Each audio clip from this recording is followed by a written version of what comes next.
이번에 내가 내 이름을 알려드렸는데 내 이름 기억하시나?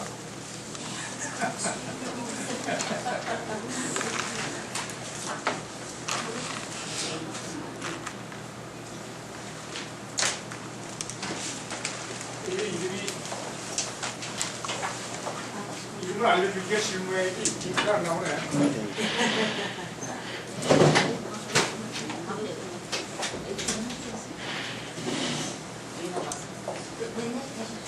여러분들 한자 잘 모르시죠? 이쪽에 젊은 사람들도 한자 잘 몰라요. 요거는 천천히 가세요. 이렇게 서행하세요. 우리나라 서행. 천천히 서. 이건 수정정. 수정 있죠? 이렇게 하얀 거. 일처럼 생긴 거. 수정정. 물가수. 물가수. 대동강변. 물가수. 서정수. 근데 우리나라 사람들은 이름이 좋다 나쁘다 뭐 이런 이름 보는 사람도 있습니다. 북한에 뭐 그런 사람도 있다고요. 이름 가지고 반찬 받는 사람. 미신. 근데 어떤 사람들은 이름이 좋다 하는 사람도 있는데 어떤 사람들은 이름이 나쁜 이름 바꿔라 그런 사람도 있어요. 근데 그런 황교안 선생님 강의 듣고 모든 인간의 자기의 운명과 자기의 미래는 자기 자신이 있다. 그런 확신이 있습니다. 그건 맞아요. 오늘은 어떤 내용을 이제 말씀드릴 거냐면은, 우리나라가 해방이 언제 됐어요? 45년 해방이 됐는데, 해방 전후 몇 년간, 그걸 해방 전후라고 하는데, 해방 전후의 몇 년간이 우리나라에 굉장히 중요한 한 해였는데, 여기에 대한 인식을 인식보다 잘 모르시죠? 어떻게 보면 이게 쉽게 알 수 있는 것 같은데, 잘 모르는 경우가 있어요. 그래서 해방 전후사에 대해서 강의를 좀 하려고 합니다. 사실 이거 내가 오늘 2시간 또는 3시간 이렇게 천천히 하면 참 좋아하는데, 요거를 줄여서 1시간 하고, 또 1시간은 마르크스주의의 이론에 대한 그 비판, 그거를 1시간 하고 그런 식으로 할 겁니다. 여러분들 우리나라가 여기 돋보기 써가지고 안경을 벗었다 꼈다 해가지고 이게 나도 볼타고 여러분들도 보기에 불편했을 텐데 좀 이해해 주시기 바랍니다. 우리나라가 분단이 된 이유가 뭐냐 하면은 여러 가지 이유가 나올 겁니다. 그건 뭐냐면 외국 사람들이 미국과 소련이 가난하다. 또 우리나라의 내부에서 민족 세력과 공산주의 세력이 이렇게 싸우는 바람에 갈라졌다. 뭐 이제 이런 여러 가지 얘기가 나올 텐데, 그런 문제를 중심으로 해가지고 우선 말씀을 드리면은, 8.15 해방 전후 한국인의 역사 의식이 되는데, 어떤 사람들은 한국의 남북 분단의 요인이 우리 민족 내부의 문제지 외국 사람들의 문제가 아니었다. 이렇게 주장하는 사람도 있어요. 그리고 어떤 사람들은 이제 뭐냐면은 남북 분단의 문제가 미국이나 이 소련이나 이런 강대국에 의해서 분리가 됐다. 뭐 이렇게 얘기하는 사람도 있습니다. 그런데 실질적으로는 우리나라가 분단이 된 것 중에 제일 먼저 간접적인 원인은 일본이 우리나라를 이렇게 식민지로다가 먹고 있었어요. 식민지를 통치하다 보니까 우리나라는 스스로 우리 힘이 없는 그런 나라야. 지들이 우리를 잘라먹든지 갈라먹든지 어떻게 할 수가 없는 그런 처지가 됐는데, 미국이 그런 처지가 되는데 이제 전쟁이 2차 전쟁이 터진 다음에 2차 대전이 끝나고 나서 미국과 소련이 이제 전쟁에 패한 일본을 처리해 나갈 때 일본이 먹었던 한국 땅도 갈라 먹자, 뭐 이런 것이 겹쳤고, 또 결론적으로 얘기하면 또 우리나라 내부에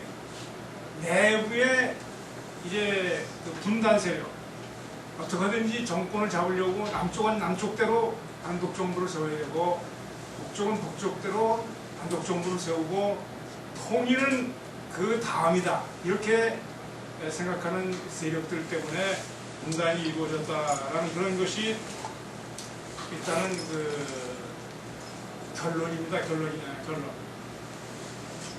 그런데 조금 더 그 내용을 좀 살펴보면은 독립운동과 독립국가의 건설 문제 이런 게 있는데, 우리나라가 해방 후에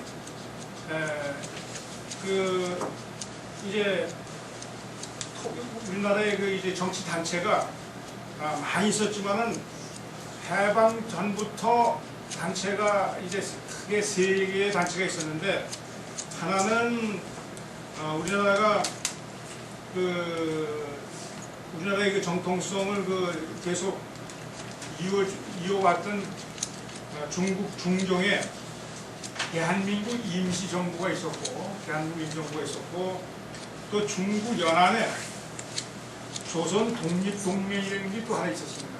조선 독립동맹이라는 게 있었고, 국내에는 조선 건국동맹, 이 3가지가 이제 있었어요. 3개 세력이 있었습니다. 근데 이제 대한민국의 임시정부는 일본이 미국하고 전쟁을 시작할 때 틀림없이 일본이 언젠간 패오겠구나, 이거를 대한민국 임시정부 지도자들은 그걸 알고 있었어요. 미국이 어떤 나라인데, 미국을 건드려가지고 일본이 전쟁을 미국하고 맞붙게 돼 있으니 틀림없이 저거는 패오겠구나. 그러니까 우리가 빨리 대한민국이 독립될 것을 대비해가지고 준비를 하자, 이런 생각을 가졌어요. 그래서 그것이 뭐냐면은 대한민국 임시정부에서 대한민국 건국강령이라는 걸 만들었는데, 그것이 일본이 미국에 패하기 전에 벌써 2달 전에 그걸 다 이제 만들었습니다. 그 다음에 두 번째, 조선 독립동맹에서도 건국강령을 만들었어요. 우리가 해방이 되면은 이렇게 하자, 이렇게 해야 되겠다라는 그 강령을 만들었는데, 그 강령은 임시정부에서는 1941년에 만들었는데, 한 해 늦게 1942년에 나름대로 건국강령을 만들어서 우리나라가 독립됐을 때 이런 나라를 세워야 되겠다라고 하는 기초강령을 만들었습니다. 그 다음에 조선 건국동맹이라는 게 있었어요. 조선 건국동맹. 일본이 이제 태평양 전쟁을 이제 시작하면서 상당히 자기네들이 위급해지니까 우리 조선, 그때 당시 조선이죠, 우리나라를 탄압을 하는데 아주 굉장히 집요하게 탄압이 시작됐습니다. 그래서 누가 독립운동 같은 거나 운동 같은 걸 좀 하면 막 잡아다가 뭐 고문도 하고 감옥에 가두고 아주 별짓을 다 했어요. 그때가 굉장히 아주 살벌하고, 일본이 대한민국을 36년 동안 지배했는데, 아마 그때 당시처럼 예민하게 일본이 이 조선 사람들을 예민하게 감독하고 통제하고 탄압하고 그럴 때가 없을 정도로 아주 마지막 단계에 그렇게 발악적인 감시 감독을 오고 탄압을 했죠.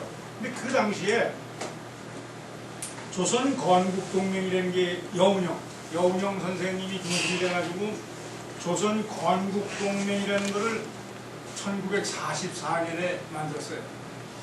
내 생년월일이 내가 태어난 해가 1944년에 태어났는데 꽤 오래됐죠 나도. 1944년에 태어났는데 그때 여운형 선생이 중심이 돼가지고 국내에서 조선 건국동맹을 만들고 강령을 만들었어요. 근데 이 사람들의 강령을 지금 찾아볼 수가 없어요. 왜 찾아볼 수가 없냐? 하도 일본의 감시 감독이 심하기 때문에 뭐 조그만 문건이라도 하나 나타나면 그 관련된 사람은 다 잡아다가 가두거나 뭐 사형을 시키거나 뭐 그랬겠죠. 그러니까 무슨 정책을 썼느냐면은 세 가지 삼불 원칙.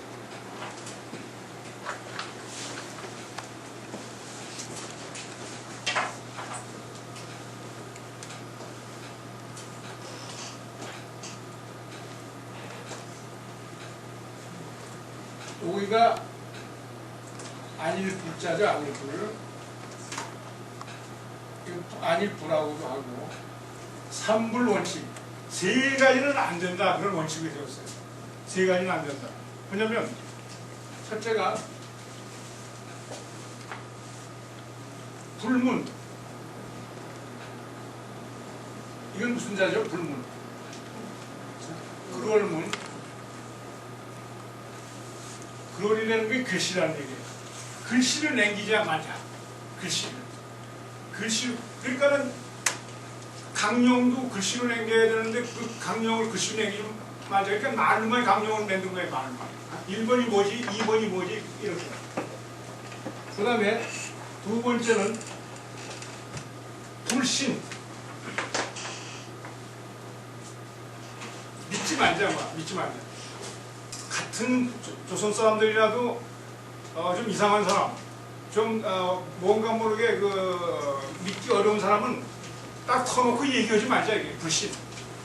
불신. 그 다음에 또 한 가지는 뭐냐면 불명.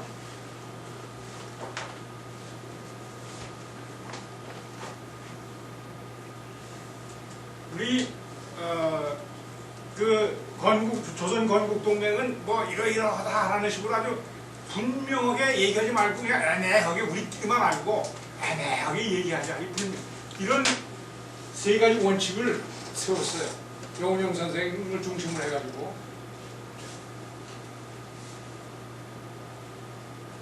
그래가지고 이 여운형 선생님이 만든 조선 건국동맹에는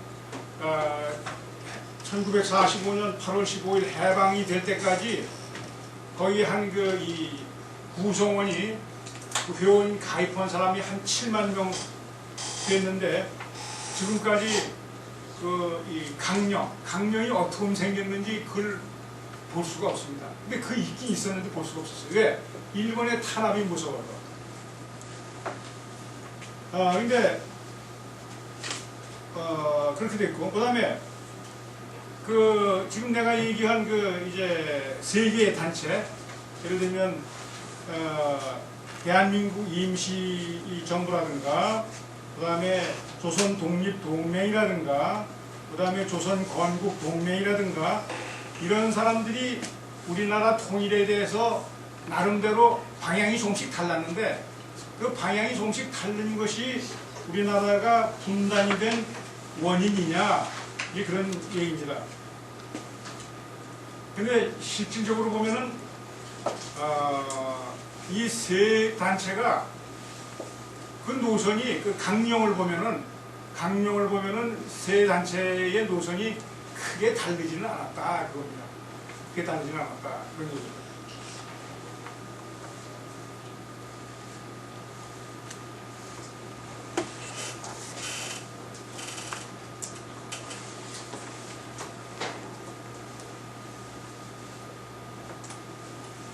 그 다음에 한국 분단의 원인과 열강. 한국 분단의 원인과 열강. 열강이라는 것은 이제 강대국인데, 그 한국 분단은 아까도 말씀드렸지만은 일본의 그 식민지 때문에 나중에 일본이 지고 나서 전쟁 후에 처리 문제. 우리가 전쟁을 했는데 우리가 너희 나라한테 일본한테 배상을 좀 받아야 되겠다든가, 배상 받는다는 조건으로 뭐 돈을 얼마 달라 이렇게 할 수도 있고, 땅을 나눠 갖는 방법도 있고 그런 거죠.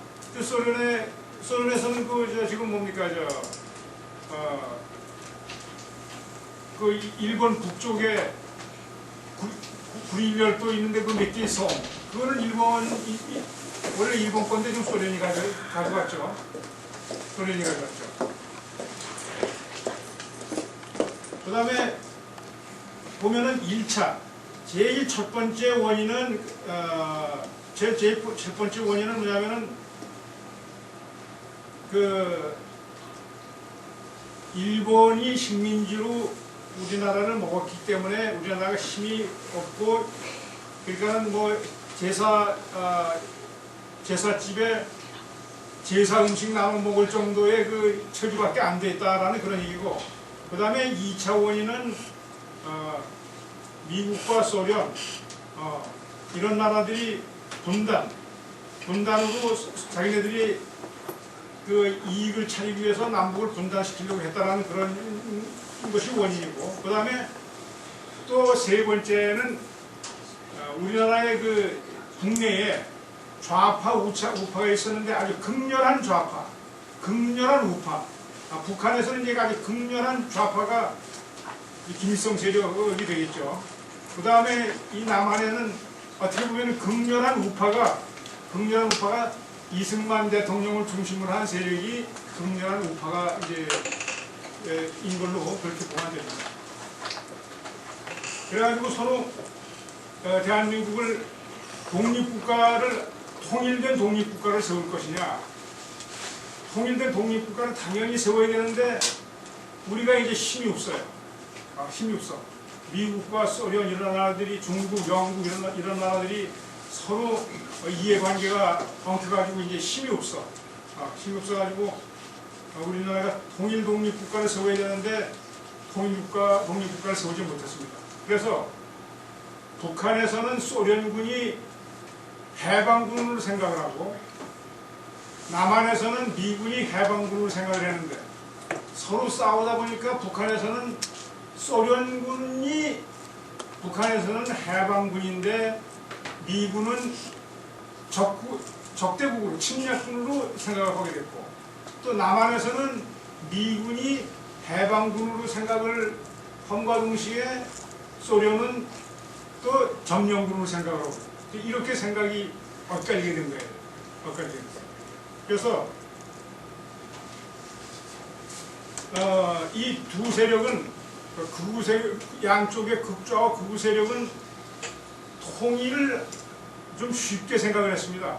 쉽게 생각을 한 게 뭐냐면, 처음에 독립국가를 세운다는 것은 미국이나 소련 이런 강대국의 이해관계 이런 것 때문에 힘이 든데, 우선은 남한은 남한대로 독립국가를 세우고 북한은 북한대로 독립국가를 먼저 세운 다음에 그 다음에 통일을 두 번째로 가자, 이렇게 생각을 했는데, 그게 쉬운 문제가 되겠습니까? 어쨌든 그때 당시에는 그 방법이 오히려 더 쉽게 생각을 한 거예요. 근데 쉬운 게 아니죠. 우리가 같이 독립을 하려고 하면 두 사람이 이렇게 화해를 해가지고 서로 붙들어 안고 껴안고 포옹을 하려고 하는데, 한쪽에서는 A라는 강대국이 여기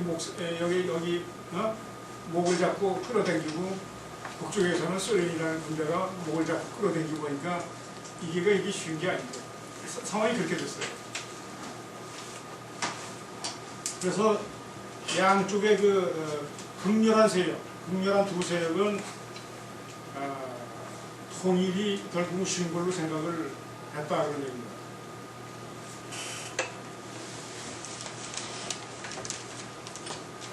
그런데 이제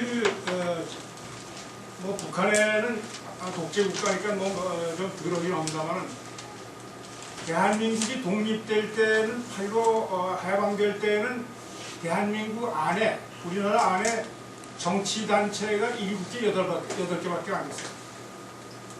근데 해방이 된 후에 몇 개월 내에 몇 개가 되냐? 250개가 됐어.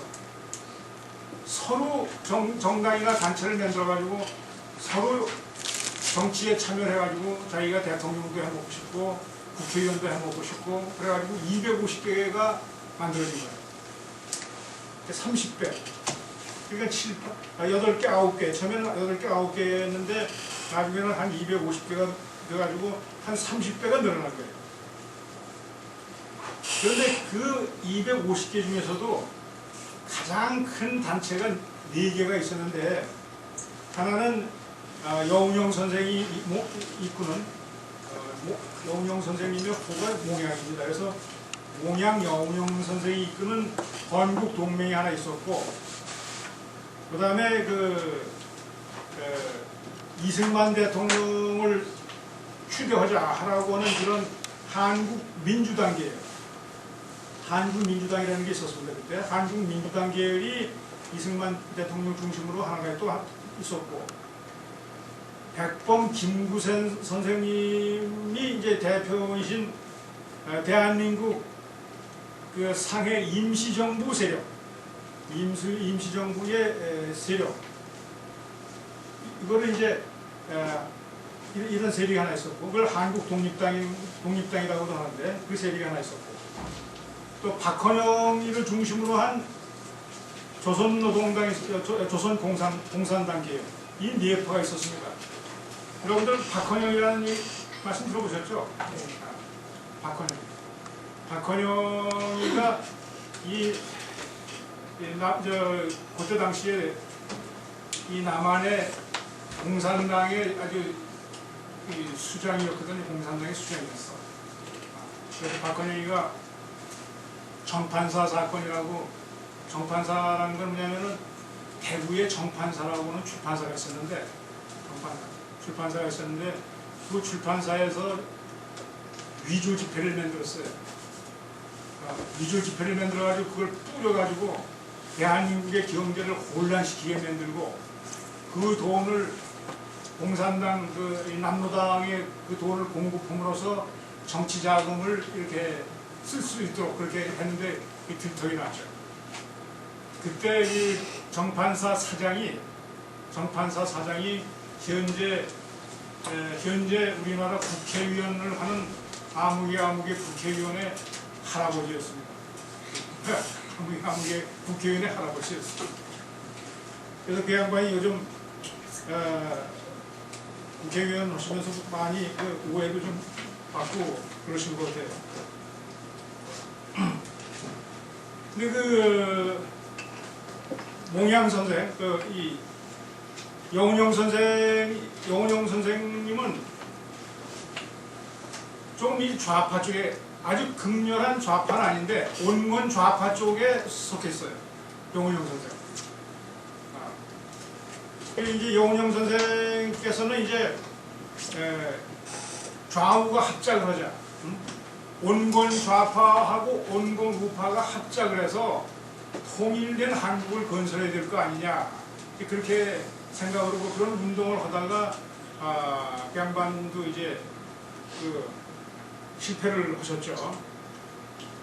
그 다음에 그 양반이 또 이제 모양 선생이 여운형 선생이 인민당이라는 걸 만들었는데 그건 공산당이 아니고 약간의 약간의 좌파 색이 띄는 그런 정당을 만들었는데 거기에 극렬한 공산당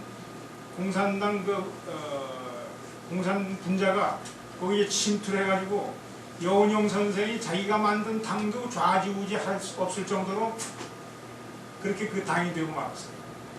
그래가지고 그 당을 제대로 이끌고 나가지도 못하고 결국 여운형 선생이 실패를 하셨죠. 그리고 이제 여운형 선생께서는 북한에 가서 김일성과 김두봉을 만나가지고 김동인을 만나가지고 우리나라가 이렇게 분단된 국가를 이렇게 만들어서 한쪽 양쪽에 정부를 세울 것이 아니라 통일된 독립국가를 만들자. 그러기 위해서는 한번 진지하게 만나서 얘기를 하자. 그래가지고 김두봉, 김일성이를 만나러 갔는데 실패했죠. 뭐 여러분들 다 아시는 건 실패했죠. 김일성이가 어떤 사람입니까? 완전 실패하고 이제 돌아오셨지. 근데 그 여운형 선생님이 일단은 좌우 합작을 해가지고 이게 좌파, 우파가 같이 합해서 통일국가를 만들자라는 게 좌우 합작이라고 하는데 여운형 선생은 그 원권 세력의 우파와 원권 세력의 좌파 이 범위 내에서 같이 세력을 합해가지고 규합해가지고 통일을 이루자 그런 생각을 가지신 분이었습니다. 그 다음에 여운형 선생님이 또 누구하고 합작을 했느냐면은 김규식 선생, 여러분들 김규식 선생님이라고 얘기 들어보셨는가 모르겠는데 김규식 선생님도 옛날에 상하 임시정부에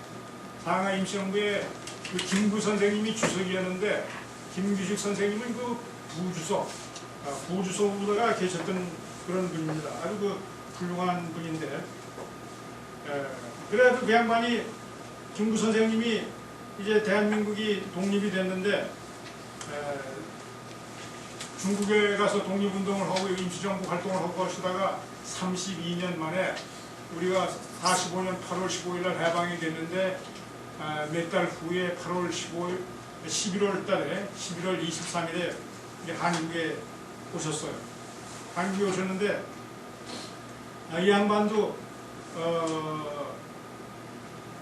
이 뭔가 여운형 선생님처럼 남북이 이렇게 분단 국가를 세울 것이 아니라 통일된 국가를 세워야 되지 않겠느냐 이런 생각을 가졌습니다. 그러는데 여운형 선생님과는 조금 생각이 다른 게 우선은 임시정부를 세우는 것에 대해서는 임시정부를 세우는 것에 대해서는 수긍을 했어요. 수긍을 하면서 강대국들이 세우자고 하니까 강대국들이 세우자고 하는데 수긍을 하면서 강대국들이 주장을 좀 들어줘야 우리의 발언권도 쓰지 않겠는가라는 생각을 가지면서 이렇게 설명을 하고 미국과 소련의 이제 미국과 소련이 서로 공동위원회, 미소 공동위원회를 자꾸 열어서 대한민국 임시정부를 만들도록 자꾸 이제 촉구를 했는데 미소가 미소의 그 공동위원회 회의 여는 것도 계속 만나면 자기네들이 이해관계 때문에 실패를 하고 해가지고 결국 이제 빚을 못 봤던 거죠.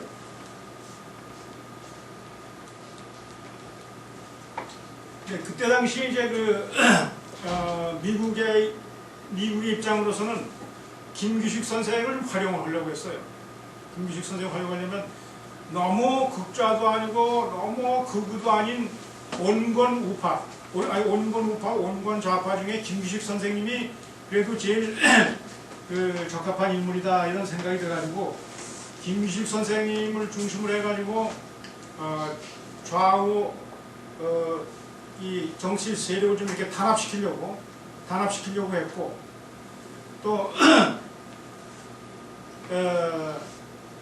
미국은 그때 당시에 이제 과도 국회가 생기기 전에 정부가 생겨야 국회가 있는데 정부가 생기기 전이니까 과도 입법위원회라는 게 있었습니다. 그거는 이제 국회를 대신하는 거죠.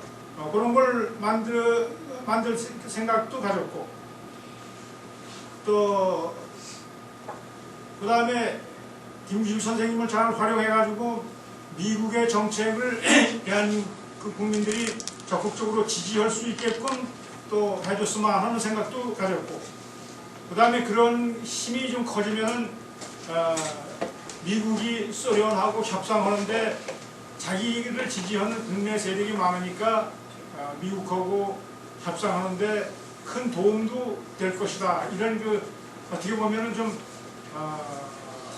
너무나 좀 공상적이니까 망상에 가까운 그런 큰 포부를 일단 미국이 그 김규식 선생님을 통해서 활용해서 가지려는 그런 생각을 가졌습니다.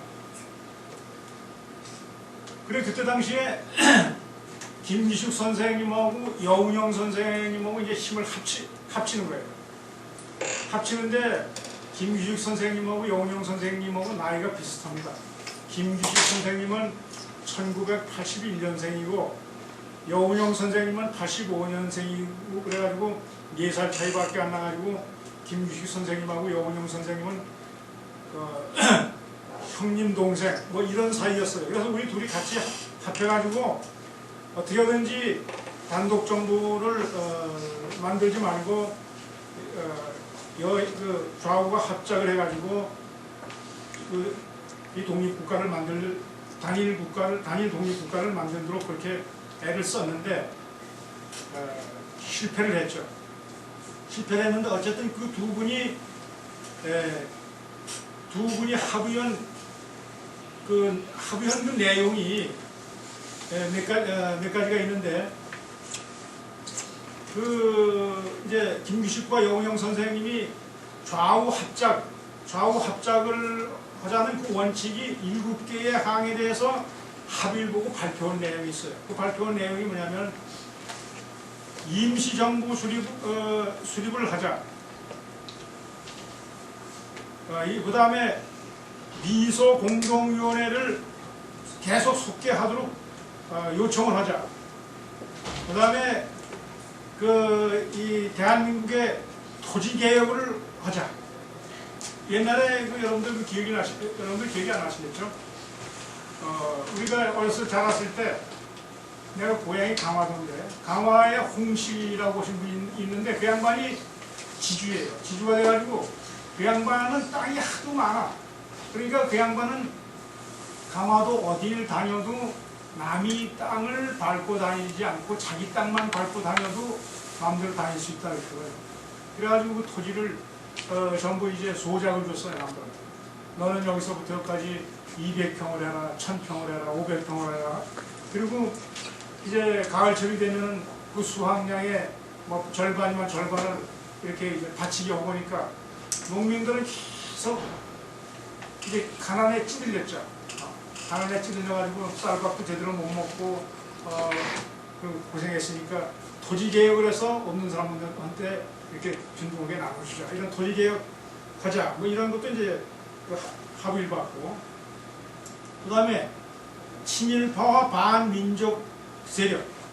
친일파와 반민족 세력이라고 했는데 그게 친일파죠. 친일파들을 처리를 해야 된다. 그러니까 친일파들은 어떻게 감옥에라도 집어넣고 공직에 근무한 사람들 다 끌어내고 친일파가 갖고 있던 땅도 좀 뭐 쉽게 보면 뺏고 뭐 이렇게 처리를 해야 될 거 아니냐 뭐 이런 얘기였죠. 그런데 어떻게 보면은 결과적으로 보면은 남한과 북한이 이제 단독 정부를 세웠는데 친일파 처리는 오히려 북한 이거 비교해서 평가하면 우리나라 그 법에 걸리는데 뭐 많이들 이미 발표를 했으니까 얘기인데 오히려 친일파 처리는 북한이 더 잘한 것 같아요. 싹쓸이 해버리십니다. 그 다음에 정치범 석방 문제. 정치범 뭐 이 사상적으로 뭐 다 잡아놓은 사람들을 좀 석방하자. 그리고 언론, 집회, 결사, 출판에 대한 자유를 보장하자. 그리고 이 좌우 합작이 위원회의 권능을 좀 강화하자. 이런 7개 항을 여운형 선생님과 김규식 선생님이 이렇게 합의를 봤었습니다. 그런데 그 후에 그 두 정파 외에 여러 정치 집단들이 아까 250개라고 하지 않았습니까? 그러니까는 그 4개의 큰 정파만 놔둔 게 아니라 뭐 헐뜯고 뛰어가는 사람 다리 정갱이 잡고 넘어지게 하고 하는 거와 마찬가지로 많은 장애가 있었죠. 그래서 그런 것들이 제대로 되지 않았고, 그 사이에 집요하게 세력을 확장한 것이 공산당이었습니다. 공산당은 도시는 물론 농촌, 지식분자, 학생층, 노동자 이런 거를 전부 포섭을 했어요. 그리고 노동조합, 학생동맹, 문인동맹 이런 각종 단체를 이렇게 끌어모아가지고 공산당이 아주 세력을 굉장히 이렇게 강하게 가지고 있었어요. 그 반면에 우위, 그때는 이제 좌와 우익으로 크게 두 가지로 이제 남은 그런 과정이었는데, 이 우익에서는 뭐냐면 비상국민회의라든가 대한독립촉성국민회의든가 이런 것이 이제 주축이 돼가지고 이승만 박사를 중심으로 해가지고 우익 세력이 또 세력을 확대하고 해가지고 크게 좌와 우의 세력이 서로 이제 그 각을 세우고 자기의 몸집을 키우고 하는 그런 찰나였습니다.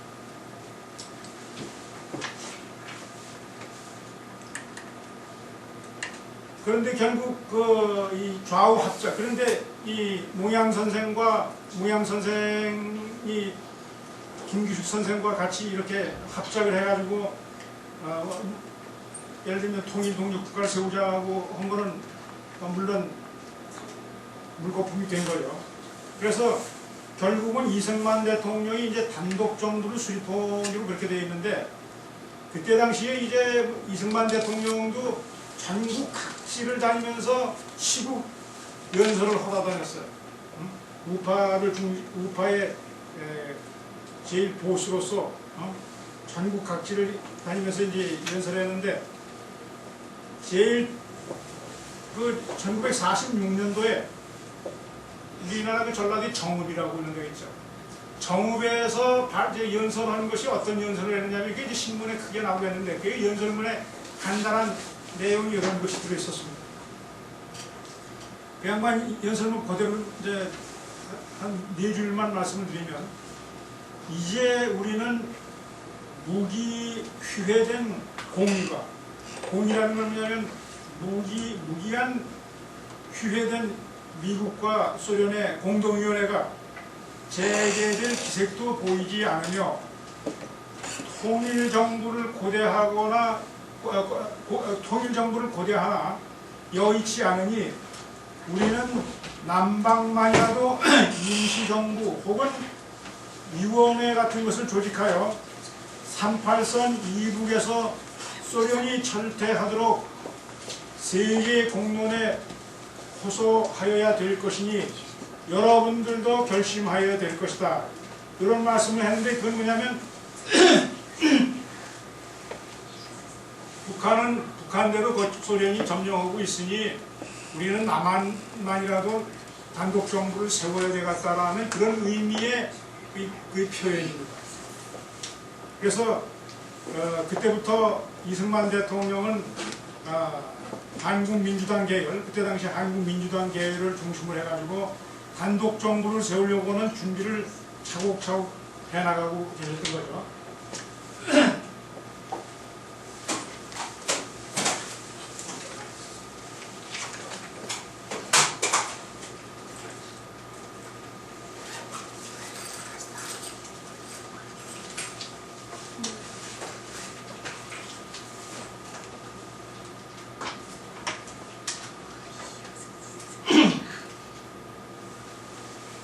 그래서 그때 당시에 이제 단독 정부를 수립하게 됐는데,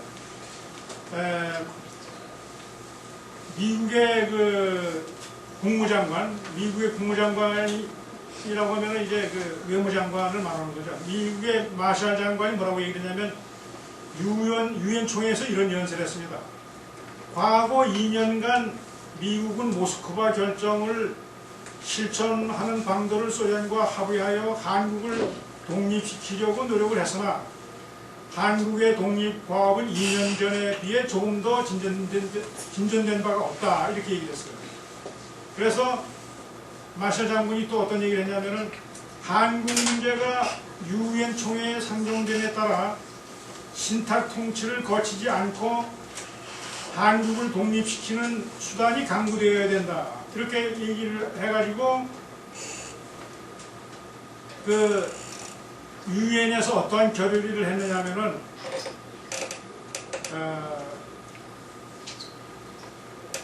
유엔 임시 한국위원단을 설치해서 남한에서 자유선거를 실시해가지고 대한민국의 국회와 정부를 수립하고 양국 군대는 철수한다. 이런 걸 이제 그 가결을 했어요.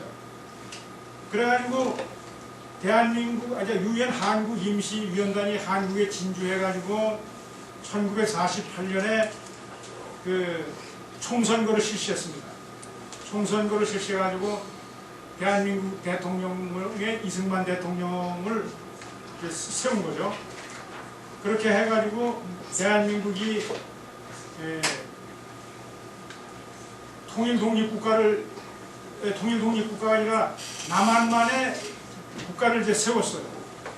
근데 그때 당시에 그 김구 선생님이 또 어떻게 반기를 들었냐면은 이승만 대통령이 그렇게 독립국가를 세운다고 하니까 또 북한하고 남북 협상을 해가지고 김일성하고 협상을 해가지고 단독 독립국가를 세우려고 그렇게 애를 썼지만은 실패했죠. 김구 선생과 김기식 선생이 북한에 가가지고 김일성, 김정일 만나고 했는데 그게 다 실패로 끝나고 돌아왔는데 그건 어떻게 보면은 사학자들은 그렇게 평가합니다. 그건 김구와 김규식 선생의 실패가 아니라 대한민국의 실패다. 대한민국의 그래도 그런 사상을 가지고 통일 독립국가를 세우려고 했었던 사람들의 그 뜻을 우리는 존중해야 된다. 이제 그런 평가를 내리고 있습니다. 그래서 대한민국 임시정부를 수립해가지고 1948년 제3차 유엔 총회에서는 어떤 얘기가 있었냐면은 한국에 있는 유일한 그러한 정부임을 강조했다라고 되어 있는데 뭐냐면 거기서 남한의 대한민국의 유일한 합법 정부다라는 것을 발표를 했어요. 그래서 영어로 말하면 The only such government in Korea 그래가지고 한국에서 유일한 이러한 정부 이렇게 표현을 해가지고 우리 대한민국이 남북을 통틀어서 가장 합법적인 유일한 정부다. 그런 이 세계적인 인준을 받았습니다. 마지막으로 이제 그 6.25 전쟁에 대해서 제가 좀 말씀을 간단하게 드리고 끝을 내겠는데, 그러니까 우리나라가 이승만 대통령이 남한의 정부를 세웠는데 전쟁에 처음 파괴가 됐죠. 물론 북한도 철저하게 파괴가 됐습니다. 여러분들 나는 그걸 봤는데 함흥시죠, 함흥시가 그 파괴된 걸 봤는데 옛날에 미군 폭격기가 이제 융단 폭격이라고 하지 않습니까? 융단 폭격기가 수십 대 수백 대가 떠가지고 쫙 폭탄을 떠놓는 거예요. 그 신문 사진을 보니까 이 추억이 세멘트 벽돌을 싣고 가서 이렇게 쭉 뚫어놓은 것 같아요. 건물이나 건물을 없고 다 파괴돼가지고 세멘트 위에 가루만 있는 거야. 세멘트 타워. 그렇게 남한도 마찬가지, 북한도 마찬가지예요. 그래서 서울도 그렇게 서울은 좀 남은 게 좀 있었지만 그렇게 파괴가 됐기 때문에 6.25 전쟁 때 대한민국 서울을 왔던 사람들이 몇십 년 후에 대한민국 서울을 하고 깜짝 놀란 거예요. 6.25 전쟁이 그렇게 폐허가 됐는데 이렇게 발전이 될까? 근데 그때 당시 대한민국에서 설립을 했는데 6.25 전쟁이 터졌어요. 여러분들 6.25 전쟁이 어느 나라가 먼저 침범을 했습니까?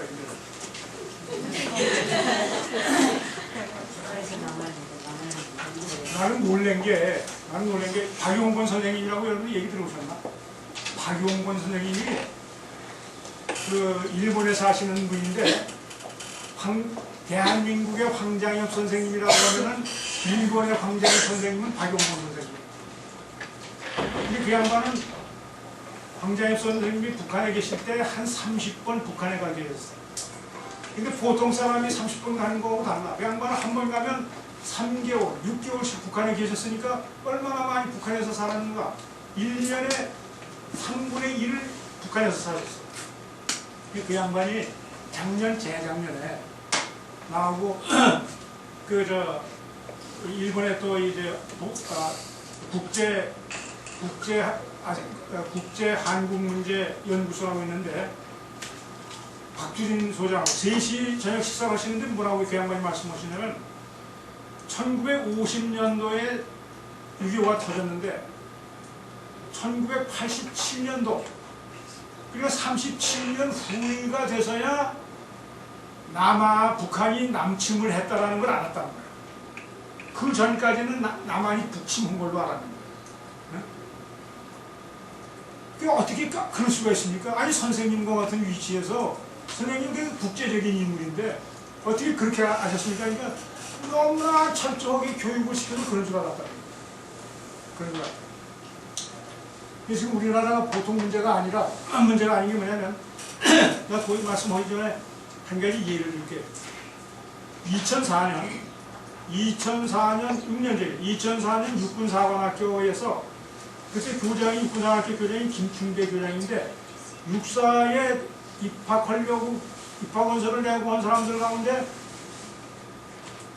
1차에 합격한 사람들, 완전히 합격한 아니라 가입교 학생 250명을 조사해보니까 250명 중에 뭘 조사했냐면 그 주적, 우리 대한민국의 주적이 누구냐 그랬더니 응? 주적이 누구냐 했더니 미국이 34%가 미국이 주적이라 그랬어. 그 다음에 북한이 몇 프로냐? 33%. 이게 왜 이렇게 되는지 아세요? 전교조 그 빨갱이들이 우리 그 젊은 애들을 그렇게 교육을 시킨 거예요. 그 젊은 애들 그렇게 교육을 시킨 거예요. 그 다음에 이건 2004년도에 조사합니다. 2008년도에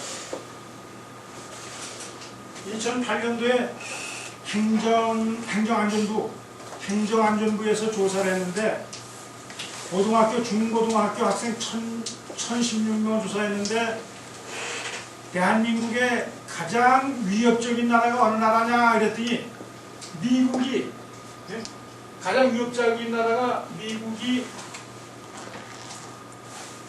28.4%. 미국이 아주 불안하다. 한국을 안보를 해치는데 미국이 제일 무서운 나라다. 그 다음에 일본 27.7%. 그 다음에 북한이 24.5%. 우리나라의 안보에 제일 문제가 되는 나라가 중고등학교 학생들 조사했더니 미국이 28.4, 일본이 27.7, 북한이 24.5라는 거예요. 이렇게 교육시킨 게 누구예요? 전교조도 시킨 거예요, 전교조. 지금 우리나라 그 보통 문제가 아닙니다, 보통 문제. 그래서 그때 6.25 전쟁이 났을 때 보면은 6.25 전쟁 얘기 잠깐만 하겠는데 내가 7살 때인데 난 지금 기억이 다 기억이 다 6.25 전쟁이 6월 25일 일어나는데 3일 만에 서울 점령했어. 3일 만. 25일 날인데 26일 날 의정부까지 왔고 27일 날 미아리 있는데 창동까지 왔고 창동까지 왔고 28일 날 미아리 고개 방어선을 뚫고 넘어왔어요.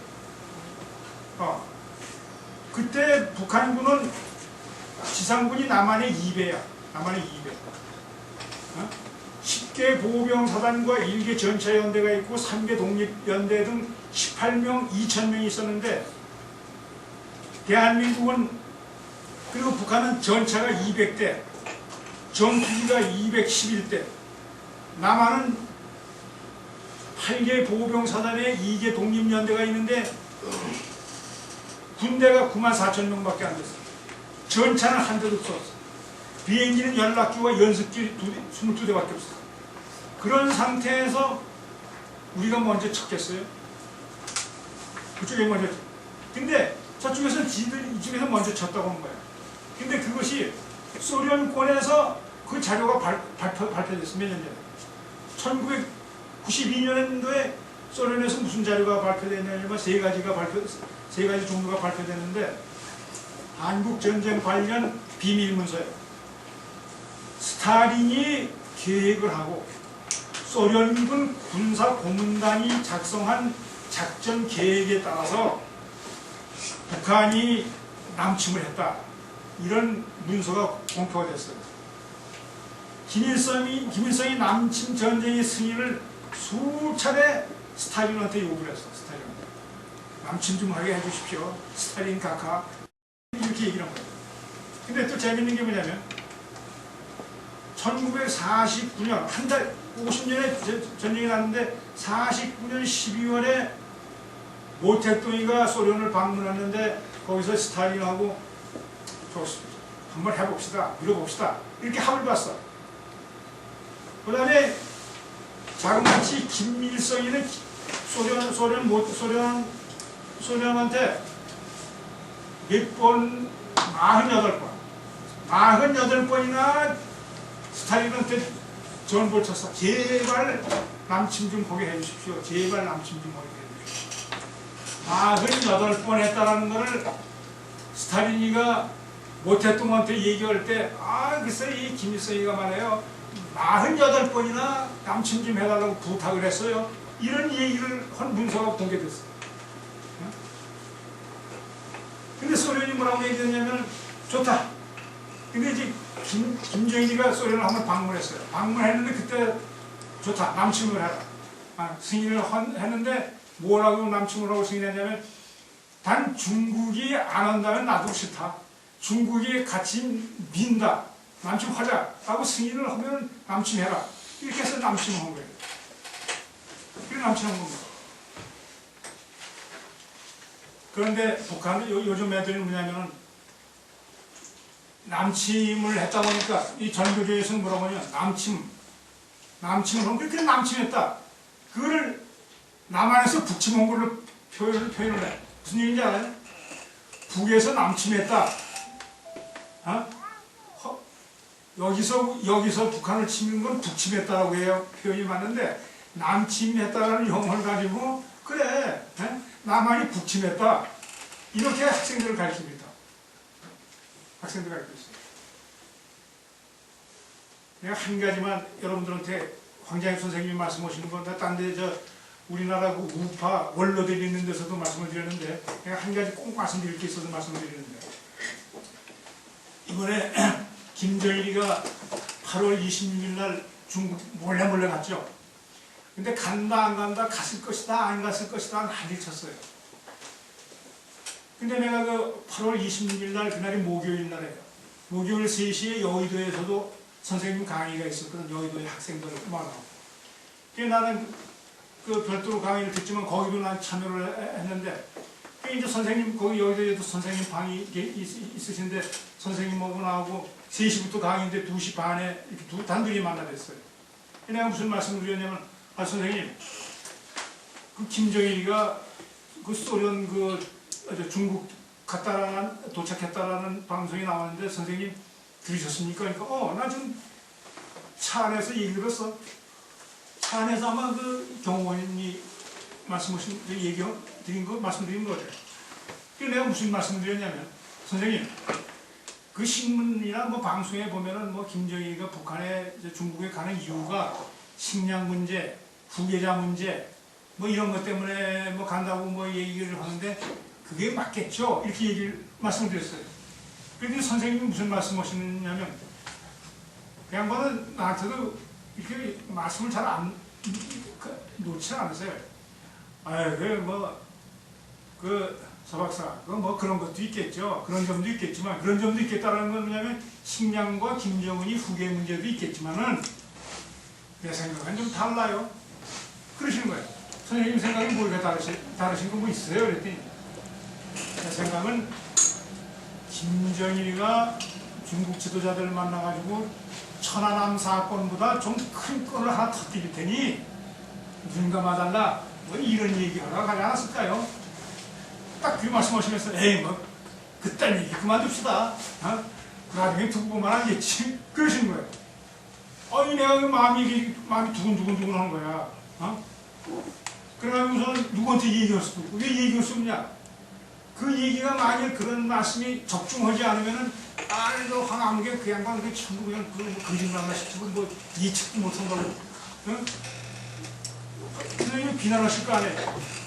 그러니까 내가 오다가 누구한테 전화를 했냐면 데일리 NK의 편집국장 손광주라는 사람이 있어요. 그 양반이 선생님 다 우리 같은 제자들이니까 내 차 안에서 데일리 NK 그 손광주 국장이 북한의 화폐 개혁을 제일 먼저 했다고 발표한 데가 그거 전화를 했더니 핸드폰을 전화하면서 당신 그 선생님 김정일이 중국 갔다고 소식 나온 후에 선생님하고 뭐 전화통화나 대화 나눠본 적 있어? 그랬더니 없다고. 근데 만약 내가 오늘 선생님한테 만나가지고 말씀드렸더니 이런 말씀을 하시더라 했더니 전화기에 그 음성이 무릎을 딱 치고 참 대단한 예측이다 이렇게 감탄하는 듯한 표현이야. 그러면서 나를 보는 얘기가 뭔가 모르게 김정일이가 서해 5도 전략과 관련돼서 천안함도 터뜨렸는데 이번에 가는 것도 무슨 서해 5도 전략과 관련돼서 가지 않았겠는가라고 그냥 자기 고민만 하고 있는데 선생님이 그런 말씀하시는 거 보니까 뭔가 모르게 풀릴 듯하다 이래. 그러면서 나를 보고 서 박사님 그런 얘기 나한테 빨리 전해주셔서 고맙습니다. 그래. 그러고서 입 딱 다물고 누구한테 얘기를 하겠어요? 입 다물고 딱 봤더니 무슨 사건이 터졌어요? 연평도 사건이 터진 거예요. 그래서 내가 그거를 지난번에 이동복 선생과 그 권영의 전 안기부 국정원장 여러분들 우익 한 20명 가운데 그 얘기를 했어요. 그래서 내가 무슨 얘기냐면 한 가지 또 예언이 있습니다. 한 가지 또 예언. 난 근데 그 예언이 맞지 않기를 바랍니다. 그래서 그게 귀가 이만해졌지. 무슨 얘기냐? 선생님이 누누이 말씀하시고 걱정한 것이 뭐냐면 대한민국은 북한에 비해서 경제력으로는 수십 배가 발전되고 저긴 지옥이고 여기 지상 낙원인데 여기가 제일 문제가 되는 게 뭔 문제가 되냐면은 북한은 350만 명이 굶어 죽어도 김정일 정권이 유지가 되어 있는데 그 이유가 뭐냐면 삐뚤어진 잘못된 사상이라도 사상적으로 통일되어 있는데 이쪽은 정신 사상이 너무 나약하다 이거야. 그냥 그거를 국가에서 지금도 늦지 않았습니까? 국가에서 국민들한테 학생들한테 민주주의에 대한 그 사상 교육을 시켜야 되는데 그걸 시키고 있지